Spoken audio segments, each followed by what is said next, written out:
Hello everyone, myself Renuwala और आज का मेरा टॉपिक है इंग्लिश का for UKG class words with TH. आज हम वो वर्ड्स करेंगे जो टीएच की साउंड देते हैं।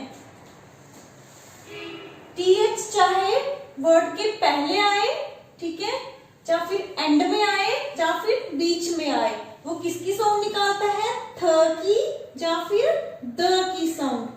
फॉर एग्जाम्पल जैसे है BATH,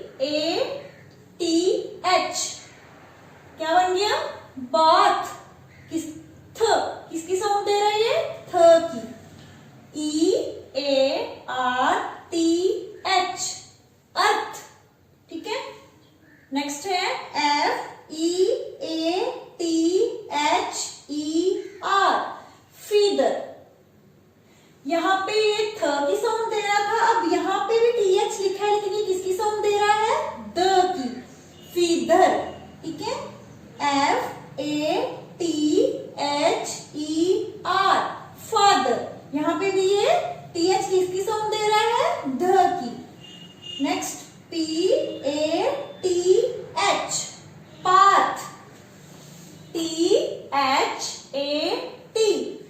THAT, NORTH, north। THORN, thorn। THRILL, thrill। CLOTH, cloth। तो ये थे हमारे वर्ड्स विद TH। एक बार फिर से पढ़ते हैं। Bath, earth, feather, father, path, that, north, thorn, thrill, cloth. I hope आपको अच्छे से समझ आ गया होगा। अगर आपको मेरी वीडियो पसंद आई हो, शेयर, लाइक और कमेंट जरूर करें। Thank you, have a nice day.